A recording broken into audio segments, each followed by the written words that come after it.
दोस्तों, भारतीय राजनीति के चाणक्य कहे जाने वाले अमित शाह को तो आप सभी भली भांति जानते ही होंगे। अमित शाह इस समय नरेंद्र मोदी जी की कैबिनेट में भारत के गृह मंत्री के पद को संभाले हुए हैं और बीते कुछ सालों में बीजेपी को सबसे बड़ी पार्टी बनाने में भी अमित शाह ने अहम भूमिका निभाई है। यहाँ तक कि आज के समय में बीजेपी का ऐसा बोलबाला है कि केंद्र हो या फिर राज्य, हर जगह ही भारतीय जनता पार्टी ही छाई हुई है। और दोस्तों, अगर आज बीजेपी बुलंदियों को छू रही है तो फिर राजनीति के चाणक्य कहे जाने वाले अमित शाह का भी इस पार्टी में बहुत बड़ा हाथ है। और दोस्तों, जम्मू कश्मीर से धारा 370 और आर्टिकल 35A हटाने में भी अमित शाह ने ही सबसे जरूरी किरदार निभाया। और एक बार फिर से लाजवाब मैनेजमेंट की वजह से इस केस में भी हर तरफ ही उनकी तारीफें की जा रही हैं। और वैसे यह फैसला मेरे ख्याल से तारीफ के काबिल भी है, क्योंकि इन धाराओं के हटने के बाद से अब जम्मू कश्मीर का विकास पहले से कहीं ज्यादा हो पाएगा। लेकिन चलिए आज की इस वीडियो में हम जानते हैं कि किस तरह से सफर तय करते हुए अमित शाह ने राजनीति में यह मुकाम पाया।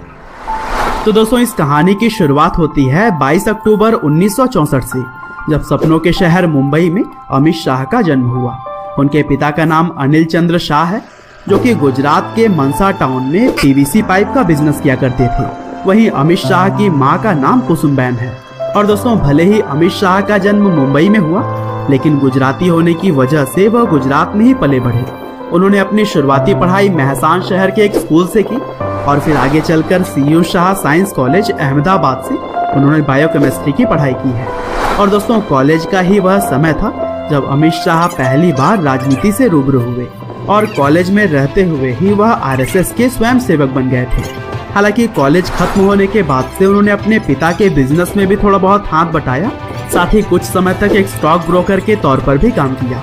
लेकिन इसके बाद से वह राजनीति में सक्रिय होने लगे और फिर साल 1982 में अमित शाह पहली बार नरेंद्र मोदी से मिले और उस समय नरेंद्र मोदी भी आरएसएस के ही प्रचारक हुआ करते थे।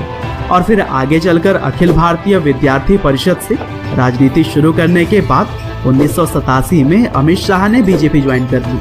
और दोस्तों, बड़ी ही दिलचस्प बात यह है कि अमित शाह ने नरेंद्र मोदी से 1 साल पहले ही पार्टी ज्वाइन कर ली थी। और फिर पार्टी ज्वाइन करने के बाद से अमित शाह ने भारतीय जनता युवा मोर्चा, जो कि बीजेपी की यूथ विंग है, यहाँ से शुरुआत की। लेकिन बहुत ही कम समय में अपनी दिमाग और मेहनत की वजह से वह आगे बढ़ते चले गए और फिर युवा मोर्चा के अंतर्गत ही ward secretary, taluka secretary, state secretary, vice president और जनरल सेक्रेटरी के जैसे ही कई सारे अलग अलग पोस्ट पर वह काम करते रहे। और फिर 1991 के लोकसभा इलेक्शन में लाल कृष्ण आडवाणी के चुनाव कैंपेन को मैनेज करते हुए अमित शाह पहली बार लाइमलाइट में आए। और फिर 1995 में बीजेपी ने पहली बार गुजरात में सरकार बनाई, जहां पर कांग्रेस उस समय तक बहुत ही ताकतवर थी।